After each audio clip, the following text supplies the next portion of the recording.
On to you, a new op-ed by Max Boot in the Washington Post says that Trump couldn't have incited sedition without the help of Fox News. And President Biden needs to reinvigorate the FCC, or else terrorism, the terrorism that we saw on January 6th, may be only the beginning rather than the end of the plot against America. Dinesh, the new authoritarians now want government censorship after calling Trump it for years. They are now the real fascists. Yeah, I think it was George Orwell who described socialism as a boot, perhaps he could have said a Max boot, stamping on a human face forever. And fascism, which is one very... And Max Boot's a freaking dweeb who just wants to censor everybody, who just is a paid bot shill from the establishment that is just, you know, thinks he can tell people what to do and is so immoral, it's not even funny. Let's get him, Dinesh.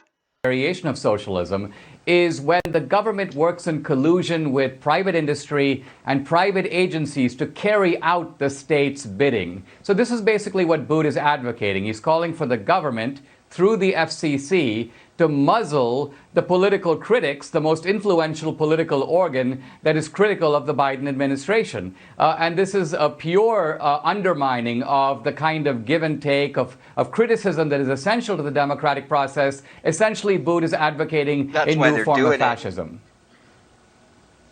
Well, it's a new form of fascism, but it is also a call for essentially a clash of the individuals who are being assaulted and criticized for no reason.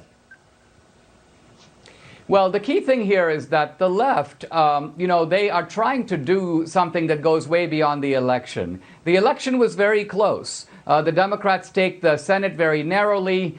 They lose ground in the House, about 10 Republican seats. The presidential race was close. Now they're trying to take that, where they have no clear mandate, the country is evenly divided, and they're now trying to demonize and criminalize all the people who voted on the other side. They're trying to turn the opposition into a kind of captive population. And that's why all their analogies come from foreign wars. They talk about ISIS, they talk about Al-Qaeda, they talk about the Ba'ath Party. Well, basically, we deal with those people with bombs and with bullets. So they're acting like domestic critics. People who voted for Trump are foreign enemies and should be dealt with that way.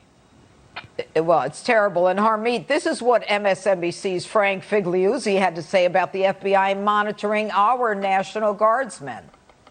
The signs of radicalization really are not that someone has a criminal record or that someone is on a terrorist watch list, but rather that they have online postings. The FBI doesn't have those kinds of resources, nor do they have the time frame in this race against the clock to check out 25,000 people's social media postings, nor may they even have the legal authority to do so. That's my concern.